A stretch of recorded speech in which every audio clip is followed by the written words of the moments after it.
إله إلا الله لا إله إلا الله لا إله إلا الله محمد رسول الله الصلاة على النبي والسلام على الرسول الشفيع الأبطحي والحبيب العربي. السلام عليكم ورحمة الله وبركاته.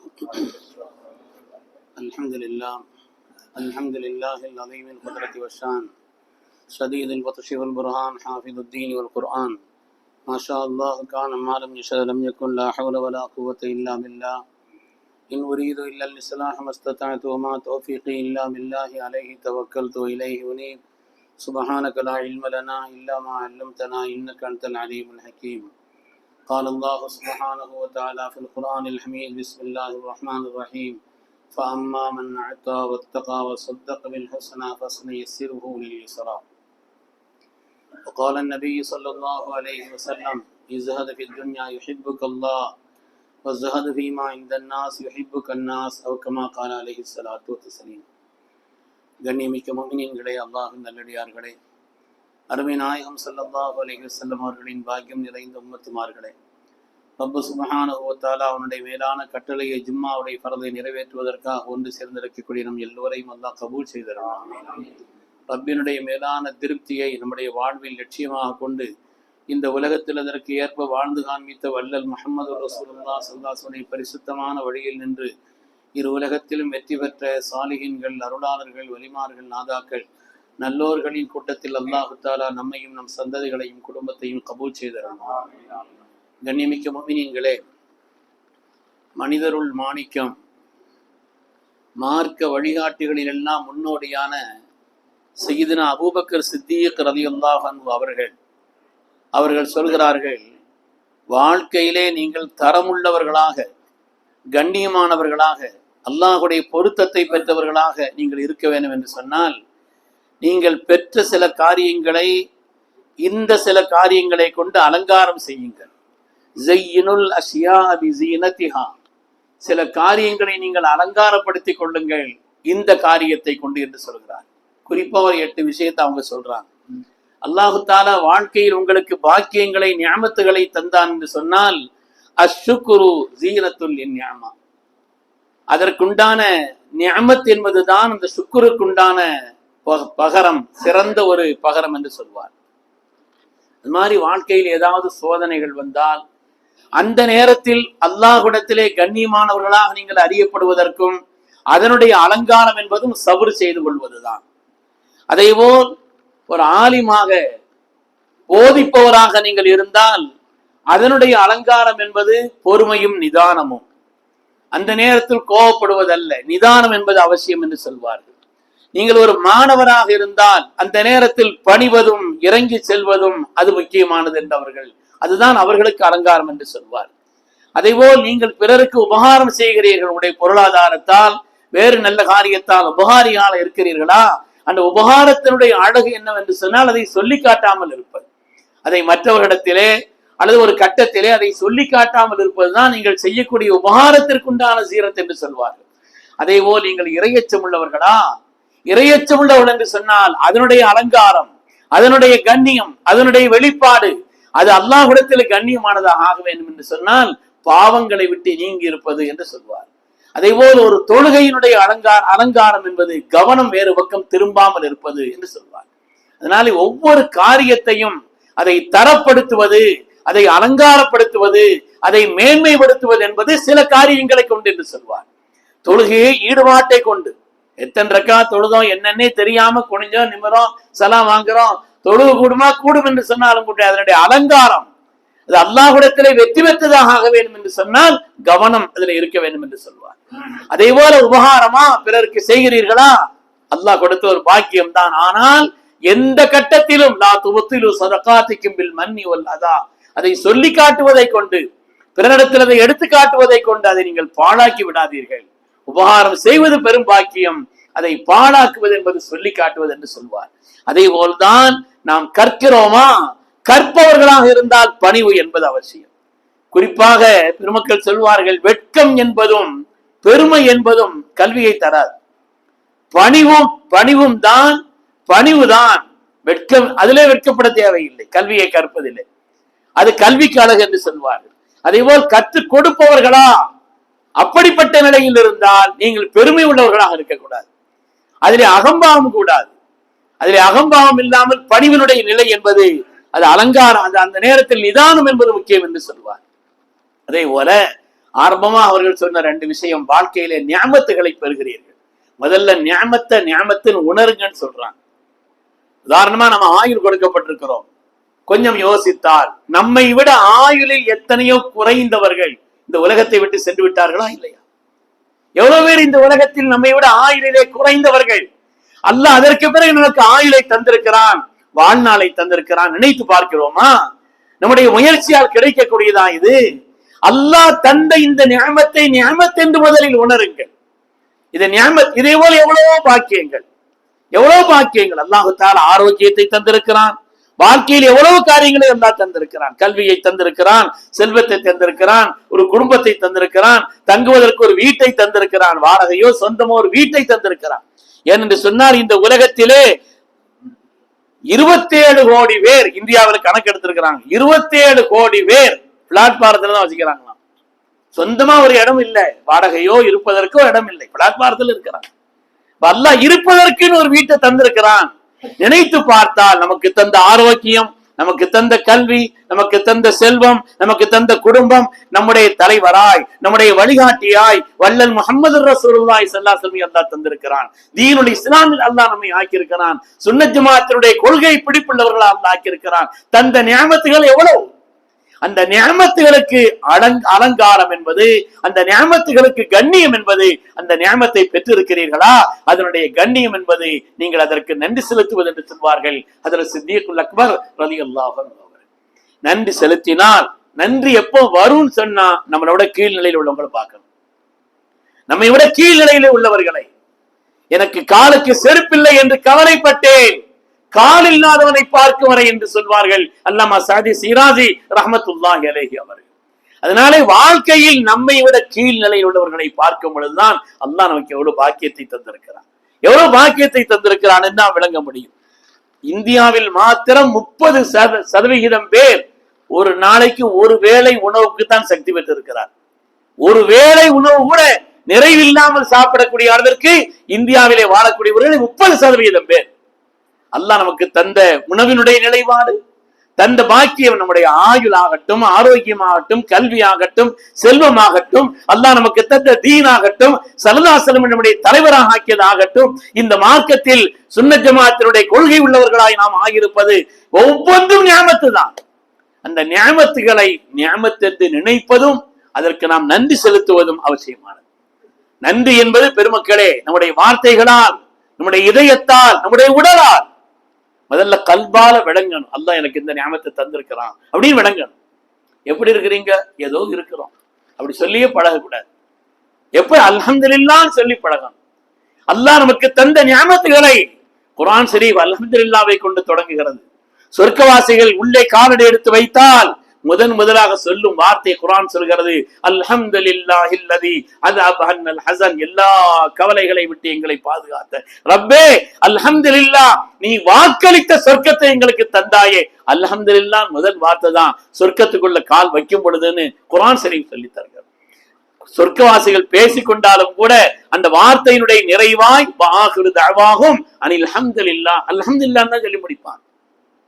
அல்ஹம்துலில்லாஹ் என்பது ரஸுல் ஷுக்ர், அல்லாஹ்வுக்கு நன்றி செலுத்துவதற்குண்டான வார்த்தைகளில் தலைமைத்தரமான வார்த்தை.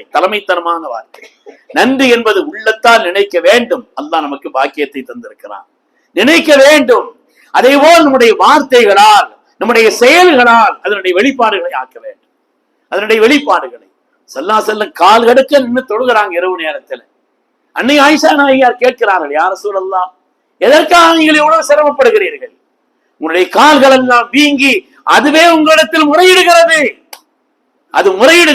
தாங்கள் இப்படி நிற்க வேண்டுமா? சொல் கேட்டார்கள், அஃபலா அகூன அப்தன் ஷக்கூரா, நான் ஒரு நன்றி உள்ள அடியானா இருக்க வேண்டாமான்னு கேட்டான். அல்லாஹ் எனக்கு எவ்வளவு பாக்கியங்களை தந்திருக்கிறான். அதனால வாழ்க்கையில ஏதாவது பாக்கியத்தை பெறும் பொழுது நம்முடைய கவனம் உடனடியாக சுக்கரின் பக்கம் திரும்ப வேண்டும். எறும்புகள் பேசியதை விளங்கினார்கள் சுலைமான் அலைஹிஸ்ஸலாம். எறும்புகள் பேசியது அவங்களுக்கு கேட்டுச்சு. இதோ சுலைமான் அலைஹிஸ்ஸலாம் உடைய பட்டாளம் வருது, அவங்க எல்லாம் பெரிய பெரிய படை வீரர்கள், நாம பொடி ஒரு படைப்பு, விளங்காம நம்மளை மிதிச்சிட்டு போயிடக்கூடாது. லா யஹ்திமன்னகு சுலைமான் ஜுனூதுஹு வஹும் லா யஷ்உரூன், சுலைமான் அலைஹிஸ்ஸலாம் பட்டாளமும் நம்மளை விளங்காம மிதிச்சிட்டு போயிடக்கூடாது. விளங்காமேன்னு சொன்னது நினைச்சு இவங்க சந்தோஷப்பட்டாங்களாம், ஒரு சிரிச்சாங்களாம். நம்மளை பார்த்து அவங்க விளங்காமன்னு சொல்லுது இல்லையா, அது விளக்கம் உள்ளதாகவும் நாம் விளங்காம அறியாம அந்த எறும்பினுடைய பேச்சினுடைய மொழியை தான் அறிந்ததை நினைத்து மகிழ்ச்சி அடைந்தார்கள். وقال ربي أوزعني أن أشكر نعمتك التي أنعمت علي وعلى والدي وأن أعمل صالحا ترضاه وأدخلني برحمتك في عبادك الصالحين. அதை கேட்ட உடனே அவங்க சொன்ன வார்த்தை, ரப்பே உனக்கு நன்றி செலுத்தக்கூடிய பாக்கியத்தை எனக்கு தாரப்பேன். வாழ்க்கையிலே உபகாரங்களை பெறுகின்ற பொழுது அந்த உபகாரங்களை விளங்குவது நம்மை விட கீழ்நிலையவர்களை பார்த்தார். அந்த உபகாரங்களை நாம் விளங்கும் பொழுது முதலாவது நம்மிடத்திலே வர வேண்டிய கவனம் சுக்குருடைய கவனம். சுக்குருடைய கவனம் இருந்தால் அல்லாஹ் தந்த நியாமத்தை நீங்கள் அலங்காரமாக்கி விட்டீர்கள். சித்திக் நாயகம் சொல்கிறார், அல்லாஹ் தந்த நியாமத்தை கண்ணியப்படுத்தி விட்டீர்கள், அல்லாஹ் தந்த நியாமத்தை தரமான ஒரு நிலையிலே நீங்கள் ஆக்கி கொண்டீர்கள் என்று சொல்வார். அருமையானவர்களே, ஆக நியாமத்திற்குண்டான அலங்காரம் என்பது சுக்குர் என்று சொல்வார். சுக்குர் செய்த அல்லாஹ் சும்மா விட மாட்டான். குர்ஆன் வாக்களிக்கிறது சுக்குரை பற்றி எவ்வளவு வாக்குறுதி அளிக்கிறது. வயின் தஷ்குரு யர்லஹு லக்கும், நீங்க அல்லாஹ்வுக்கு சுக்குர் செய்யுங்க, அல்லாஹ்வுடைய பொருத்தம் கிடைக்கும் சொல்றோம். சுப்ஹானல்லாஹ், அதை விட வேற என்ன வேணும்? ஒரு துவானம் மின் அல்லாஹி அக்பர், அல்லாஹ்வுடைய பொருத்தம் தான் எல்லாவற்றை விட பெரியது. அல்லாஹ் நம்மளை திருப்தி படுறது, அவன் பொருந்திக் கொள்வதுதான் எல்லாவற்றை விட பெரியது. அந்த பொருத்தம் பெறுவதற்கான வழி என்பது சுக்குர் என்று அல்லாஹ் சொல்கிறார். சுக்குருடைய தன்மை உங்களுக்கு இருந்தால் ஒவ்வொரு கட்டத்திலையும் சாப்பிட்டு முடிச்சோமா அல்ஹம்துலில்லாஹ்னு சொல்லணும், பாத்ரூம் போயிட்டு வந்தோமா அல்ஹம்துலில்லாஹ் என்று சொல்லணும். என்னென்ன நியாமத்துகள் என்பதை நாம் நினைச்சு பார்த்தோம்னு சொன்னா அல்லாஹ் தந்த நியாமத்துகள். சில வருஷங்களுக்கு முன்னாலே கூட ஹஜ்ஜில் வந்த ஒரு ஆளு படுத்து தூங்க முடியாது, அவரால் படுக்க முடியாது, கீழே படுக்கவே முடியாது, அவரால் உட்கார்ந்தான் இருப்பார், உட்கார்ந்தான் தூக்கம். கீழே நம்ம நினைச்சு பார்த்திருக்கிறோமா? நம்முடைய முதுகந்தண்டை உலகத்திலேயே முதுகந்தண்டை கீழே போட்டு படுக்கிற ஒரே இனம் மனுஷன் மட்டும்தான், வேற யாரும் முதுகந்தண்டை கீழே போட்டு படுக்க முடியாது. இந்த படுக்கக்கூடிய ஒரு நியாமத், அதை கூட நம்ம நினைச்சு பார்க்கறது இல்லை. உலகத்தில் எத்தனை பேர் இருக்கிறார்கள். அதனால அல்லாஹ் தந்த நியாமத்துகள் ஏராளமான நியாமத்துகள், கணக்கிட்டால், எண்ணி பார்த்தால், சிந்தித்தால் உங்களால கணக்கு பார்க்க முடியாது, எண்ணி முடிக்க முடியாது. முஃபஸ்ஸிரீன்கள் சொல்வார்கள், நன்றி செலுத்தி முடிக்க கூட உங்களால முடியாது. அவ்வளவு நியாமத்துகள் அல்லாஹ் தந்திருக்கிறான். அப்ப அந்த நியாமத்தை பெற்றதற்குண்டான அலங்காரம், நியாமத்தை பெற்றவர்கள் என்று நீங்கள் தரமுள்ளவர்களாக இருக்கிற என்பதற்குண்டான அடையாளம் சுக்குரு தான். சுக்குரு என்பது நம்முடைய வார்த்தைகளால், உள்ளத்தாலே விளங்கணும். உள்ளத்தாலும், நம்முடைய வார்த்தைகளாலும், நம்முடைய செயல்களாலும் சுலைமான் அலைஹிஸ்ஸலாம் சொன்னார்கள், வா நஅமல சாலிஹன் தர்தா ரப்பே, நீ திருப்தி படக்கூடிய செயல்களை செய்வதற்கு எனக்கு நீ பாக்கியத்தை தா என்றுதானே சுக்குரின் வெளிப்பாடாக கேட்டார். அதனாலே நம்முடைய வாழ்க்கையில் அல்லாஹ் தந்த நியாமத்துகளுக்கு உண்டான அலங்காரம் என்பது சுக்குர் என்று சொல்வார்கள் சித்திக்குல் அக்பர். அல்லாஹ் நம்ம எல்லாம் நன்றி உள்ளவர்களாக ஆக்கி அருள வேண்டும். பெருமக்களே, நன்றியை நீங்கள் வெளிப்படுத்தினால் அல்லாஹ் சொல்கிறான், வயின் தஷ்குரு யர்லஹு லக்கும், பொருந்திக் கொள்வான். அது மாதிரி நீங்கள் நியாமத்துகளுக்கு நன்றி செலுத்தினால் அந்த நியாமத்து நம்மை விட்டும் நீங்காது. மாத்திரமல்ல, அதை காரணமாக வைத்து நன்றி செலுத்திய காரணத்தினாலே அல்லாஹு தஆலா லா அஸீதன்னக்கும், வேறு நியாமத்துகளை உங்களுக்கு அதிகப்படுத்தி தருவான். குர்ஆன் வாக்களிக்கிறது. அதனாலே நியாமத்துகளுக்கு உண்டான ஒரு சிறந்த பகரம், நீங்கள் நியாமத்தை பெற்றிருக்கிறீர்கள் என்பதற்குண்டான தரம் உள்ளவர்கள் என்பதற்குண்டான அடையாளம் சுக்குரு தான் என்று சொல்வார். வார்த்தைகளால், நம்முடைய உள்ளத்தால், நம்முடைய செயல்பாடுகளால் குறைஞ்சபட்ச ஒரு நாளைக்கு 2 ரக்காத்தாவது சுக்குருடைய தொழுகை தொடங்கும். ரப்பே, எனக்கு நீ தந்த நியாமத்துகளுடைய அளவு என்னால் வழங்க முடியல, அவ்வளவு பாக்கியங்களை தந்திருக்கிறாய் ரப்பே, அது நான் உனக்கு நன்றி செலுத்துகிறேன். எனக்கு நன்றி செலுத்துவதற்குண்டான சல்லாஹ் சொன்னாங்களே, சுபஹானக்கமா ஷக்கர்னாக்க ஹக்க சுக்ரி. சுபஹான், என்ன வார்த்தை! சுபஹானக ரப்பே, நீ தூய்மையானவன். மா ஷக்கர்னாக்க ஹக்க சுக்ரி, சுக்கருக்கு எப்படி சுக்கர் செய்யணும் அப்படி என்னால சுக்கர் செய்ய முடியலன்னு சொன்னாங்க. அதுதான் உண்மை. நாம எவ்வளவு செய்தாலும் அது குறைவுதான். அதனாலே சித்திக் நாயகம் சொல்கிறார்கள், அல்லாஹ் தந்த நிஅமத்துகளுக்கு உண்டான ஒரு வெளிப்பாடே நீங்கள் தரம் உள்ளவர்கள் என்றால் அந்த நிஅமத்துகளுக்கு உண்டான அலங்காரத்தை நீங்கள் வெளிப்படுத்த வேண்டும் என்று சொன்னால் சுக்குரை கொண்டு வெளிப்படுத்துங்கள் என்று சொன்னார். அதே போல வாழ்க்கையிலே சோதனைகளிலே, அல்லாஹ் துன்யாவை சோதனைக்கு தான் படைச்சிருக்கிறான். எல்லாரையும் ஒரே நிலையில வைக்கல. பொருளாதாரத்தில் ஏற்றத்தாழ்வு, மனிதர்களுக்கு உண்டான கொடுப்பதில் எடுப்பதில் ஏற்றத்தாழ்வு, பல்வேறு நிலைகளில் ஏன் எல்லாம் ஏற்றத்தாழ்வு வச்சிருக்கிறான்னு சொன்னா அப்படி இருந்தா தான் உலகம் இயங்கும். உலகம் இயங்காது. குர்ஆன் சொல்லுகிறது, ஏற்றத்தாழ்வே அண்ணா எல்லாரும் ஒரே நிலையில இருக்கிறாங்கன்னா எல்லா வேலையும் செய்யறதுக்கு ஆட்களும் கிடைக்காது, எந்த வேலையும் செய்யறதுக்கு. அது மாதிரி உலகத்தினுடைய இயல்பான நின்று விடும். அது மாதிரி அல்லாஹ்வுக்கு சுக்ர் செய்யற தன்மையே போய்விடும் எல்லாரும் ஒரே நிலையில இருந்தா. அதனால அல்லாஹ் தஆலா துன்யாவை ஏற்றத்தாழ்வு வைத்திருக்கிறான். குர்ஆன் அதற்கு ஒரு 4 காரணங்களை சொன்னோம். அல்லாஹ் வைத்திருக்கிறான் என்று சொன்னால் வாழ்க்கையில் ஏதாவது நமக்கு சோதனைக்காக நம்மளை கஷ்டப்படுத்தி அல்லாஹ்வுக்கு இன்பம்னா ஒண்ணு கிடையாது.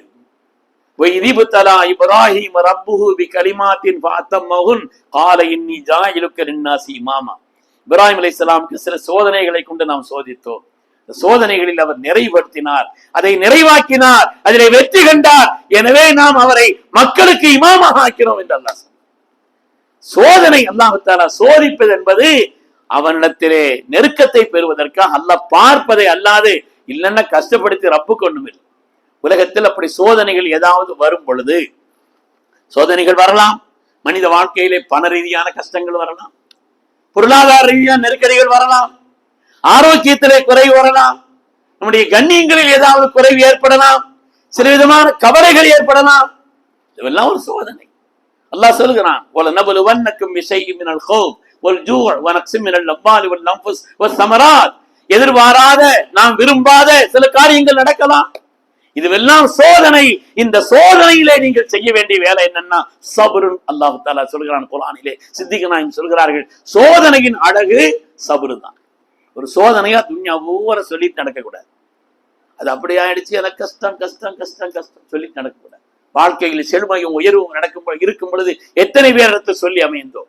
பெருமக்களை, வாழ்க்கையிலே இந்த தீனுக்காக தங்களை அர்ப்பணித்த பல பெருமக்களும் சோதிக்கப்பட்டிருக்கிறார்கள். வாழ்க்கையில மூசா அலைஹிஸ்ஸலாம் கொன்னல் நாக்குடையவர். ஒரு விஷயத்தை சொல்ல முடியாது, உடனடியாக தெளிவா பேச முடியாது. அல்லாஹ் தஆலா தீனை சொல்ல வேண்டும் என்று சொல்லும் பொழுது வஅஹி ஹாரூன் ஹுவ அஃஸஹு மின்னி லிசானன், ஹஜ்ரத் ஹாரூன் அலைஹிஸ்ஸலாம் என் சகோதரர் தெளிவா பேசக்கூடியவர், என்னோட அவர் அனுப்புன்னு சொன்னாங்க. கொன்னல் நாக்குடைய மூசா அலைஹிஸ்ஸலாம் அல்லாஹ் தஆலா குறை வைத்தான். உலகத்திலே சில விதமான குறைபாடுகளை சோதிப்பதற்கு அல்லாஹ் வைத்திருக்கிறான். கொன்னல் நாக்குங்கிறதுனால மூசா அலைஹிஸ்ஸலாம் அல்லாஹ் விட்டு விட்டானா? கலீமுல்லாஹி மூசா, அல்லாஹ்விடத்தில் உரையாடும் வாய்ப்பு அவங்களுக்கு தான் கிடைச்சிச்சு. அல்லாஹ்விடத்தில் உரையாடியவர். இவரி வாழ்க்கையிலே எத்தனையோ இந்த தீனுக்காக அர்ப்பணித்த பெருமக்கள் உஸ்மான் ரலியல்லாஹு அன்ஹு அவர்கள். உஸ்மான் இப்னு அஃபான் தான் இருக்கு. அவங்களுக்கு ஒரு மகன் இருந்தாங்க, அபான்னு பேர். உஸ்மான் அஃபான் அல்ல, அஃபானுடைய தகப்பனார் பேர். உஸ்மான் இப்னு அஃபானுடைய மகனார் அவங்க அபான் ஒரு பையன் இருந்தாங்க. உலகத்துல பிறக்கும் பொழுது 2 தொடையும் ஒட்டி தான் பிறந்தாங்க. வாழ்க்கையில் அவங்களுடைய காலம் அப்படித்தான் இருந்தது. 2 தொடையும் ஒட்டித்தான் பிறந்தார்கள். ஒரு கண்ணுதான் அவர்களுக்கு செயல்படும். அல்லாஹ் பல பெருமக்களையும் சோதித்தான். அந்த நேரத்தில் நீங்கள் எப்படி ரப்பை பார்க்கிறீர்கள்? அல்லாஹ்வுடைய சோதனை நீங்கள் சபரை கொண்டு நீங்கள் அதை ஏற்றுக்கொள்கிறீர்களா? என் ரப்பு தந்தான். எல்லா முயற்சியும் பண்ணணும், அதனுடைய முடிவு ஏதோ அதை தாங்கிக் கொள்ளக்கூடிய ஒரு நிலை. அதனால பெருமக்களே, வாழ்க்கையில ஹஜ்ரத் இமாம் ஷாஃபி ரலியல்லாஹு அன்ஹு அவர்கள் பேணுதலுக்கு சொந்தக்காரர். வாழ்க்கையிலே என்னுடைய ஹயாத்திலே நான் விளங்கி ஒரு சுன்னத்தை விட்டதில்லை என்று சொல்வார்கள். மா ஃபஅல்து தம்பன் அதீமா, என்னுடைய வாழ்க்கையிலே நான் விளங்கி ஒரு பாவத்தை செய்ததில்லைன்னு சொல்வாங்க. சுப்ஹானல்லாஹ், என்ன தைரியம்! இதை சொல்வதற்கு ஒரு தைரியம் வேண்டும். மா ஃபஅல்து தம்பன் அதீமா, நான் விளங்கி என்னுடைய வாழ்க்கையிலே ஒரு பாவம் செய்ததில்லை என்று சொன்னவர்கள் பேணுதலுக்கு சொந்தக்காரரான ஹஜ்ரத் இமாம் ஷாஃபி ரலியல்லாஹு அன்ஹு அவர்கள். அல்லாஹ் தஆலா கடுமையான சோதனை அவங்களுக்கு, மூலவியாதி எழுதுவதற்காக உட்காரும் பொழுது கீழே ஒரு பாத்திரத்தை வைப்பாங்க, உட்கார்ந்து இருக்கக்கூடிய இடத்துல ஓட்டை இருக்கும், அதுல இருந்து ரத்தம் சொல்லிக்கிட்டே இருக்கும். இதனுடைய வலியும் வேதனையோடு அதை அவர் செய்து கொண்டார். அல்லாஹு தஆலா வாழ்க்கையில பெருமக்களுக்கும் கூட பல்வேறு விதமான சோதனைகளை தந்தான். ஹஜ்ரத் இமாம் திருமதி ரஹ்மத்துல்லாஹி அலைஹி அவர்கள் பெரிய ஹதீஸ் கலையினுடைய பெரிய வல்லுனர். ஹஜ்ரத் இமாம் திருமதி ரஹ்மத்துல்லாஹி அலைஹி பிற்காலத்தில் அவங்களுடைய பார்வை இழந்து விட்டாங்க. ஹஜ்ரத் இமாம் ஜமக்ஷரி ரஹ்மத்துல்லாஹி அலைஹி பெரிய முஃபஸ்ஸிர், கால் ஒடிந்த நிலையில் இருந்தார்கள். எத்தனையோ பேர் வாழ்க்கையில் சோதிக்கப்பட்டார். இந்த சோதனையினுடைய நேரத்திலே நாம் நடந்து கொள்ள வேண்டிய ஒரு நிலைப்பாடு என்பது சபர். உலகத்திலே கனவுக்கு விளக்கம் செல்வதிலே பிதாமகன் ஹஜ்ரத் அல்லாமா இப்னு சீரீன் ரஹ்மத்துல்லாஹி அலைஹி அவர்கள். இப்னு சீரீன் ரஹ்மத்துல்லாஹி அலைஹி கனவுக்கு விளக்கம் செல்வதிலே உலகத்தில் இமாம் என்று போற்றப்படுபவர்கள். அது சம்பந்தப்பட்ட பெரிய தஅதீருல் அனாம், அவங்க பெரிய நூல் எழுதியிருக்கிறாங்க, 4 வால்யூம் கொண்ட நூல்கள் இருக்கிறாங்க. கனவுக்கு அவங்க விளக்கம் சொன்னாங்கன்னா அதான் விளக்கம். அந்த அளவுக்கு குர்ஆனை கொண்டு ஹதீஸை கொண்டு அவ்வளவு தெளிவோடு நல்ல நூல் எழுதியிருக்கிறாங்க. ஃபீ தஅதீருல் அனாம் ஃபீ தஅபீரில் மனாம் என்று அற்புதமான நூல்களை எழுதி வைத்திருக்கிறார். ஆனால் செவித்திறன் குறைவு. வாழ்க்கையிலே அவர்களுக்கு செவித்திறன் சீக்கிரம் கேட்காத ஒரு விஷயத்தை சொன்னார். வாழ்க்கையிலே இந்த தீனுக்கு அர்ப்பணித்த பல பெருமக்களுக்கு கூட அல்லாஹ் தஆலா சில விதமான சோதனைகளை கொண்டான். அந்த சோதனைகளில் தான் வெற்றி. சோதனைகளிலே சபர் செய்தால் உலகத்துல எந்த அமலுக்கும் எண்ணித்தான் கூலி. 1க்கு 10, 70, 700 அவருடைய இஹ்லாஸை பொறுத்து நன்மையினுடைய அளவு கூடும். ஆனால் அல்லாஹ் சொல்கிறான், இன்னமா யுவஃபஸ் ஸாபிரூன அஜ்ரஹும் பிகைரி ஹிசாப். சாபிரீன்களுக்கு மாத்திரம், பொறுமையாளர்களுக்கு மாத்திரம் கணக்கில்லாம கூலி. அல்லாஹ்வே கணக்கில்லைங்கிறான். கணக்கில்லாத கூலி. பொறுமை என்று சொன்னால் அந்த காரியத்தில் என் ரப்பு எனக்கு தந்து விட்டான், இதுல என்ன கயிறு இருக்கு நமக்கு தெரியாது, என்னுடைய கயிறை நான் விளங்கவில்லை என்று அதை பொருத்தி கொள்ளக்கூடிய, அதை சபர் செய்யக்கூடிய உள்ளம் என்பதுதான் அல்லாஹு தஆலா உங்களுக்கு தரக்கூடிய சோதனைகளில் நீங்கள் பொறுமை என்பது அந்த சோதனையின் அழகு. அதை கொண்டு உங்களுக்கு வெற்றி, அதை கொண்டு நீங்கள் தரமானவர்கள் என்று ஒரு 8 விஷயத்தை அதற்கு சையதுனா சித்தீக்குல் அக்பர் ரலியல்லாஹு அவர்கள் சொல்லி காட்டுவார். உண்மையானவர்களே, ஒவ்வொரு காரியத்திலையும் வாழ்க்கையில் வெற்றி பெற வேண்டும் என்று சொன்னால் வெற்றி பெற்றவர்களை பார்க்கணும். அப்படி உலகத்தில் வெற்றி பெற்றவர்கள் சித்திக் நாயகம் போன்றவர்கள். அல்லாஹ் சுப்ஹானஹு வ தஆலா நமக்கும் அவனுடைய நியாமத்துகளை நிரப்பமாக தந்தருள்வானா. அவன் தந்த நியாமத்துகளை நினைத்து நினைத்து நினைத்து நினைத்து அதற்கு நன்றி செலுத்தி வாழக்கூடிய ஷாக்கிரீன்கள் அல்லாஹ் நம்மை எல்லாம் கபூல் செய்தருள்வானா. எல்லா விதமான சோதனைகளை விட்டும் அல்லாஹ் நம்மை பாதுகாப்பானா. இதனை சபர் செய்யக்கூடிய உயர்ந்த உள்ளத்தையும் அல்லாஹ் தந்தருள்வானா. மார்க்க பற்றோடும் இஹ்லாஸோடும் ஈமானோடும் இஸ்திகாமத்தோடும் என்றும் வாழ்வதற்குண்டான உயர்ந்த நசீபை அல்லாஹ் தந்தருள்வானாக. ஆமீன் ஆமீன் யா ரப்பல் ஆலமீன். வ ஆகிரு தஅவானா அனில் ஹம்துலில்லாஹி ரப்பில் ஆலமீன். அஸ்ஸலாமு அலைக்கும்.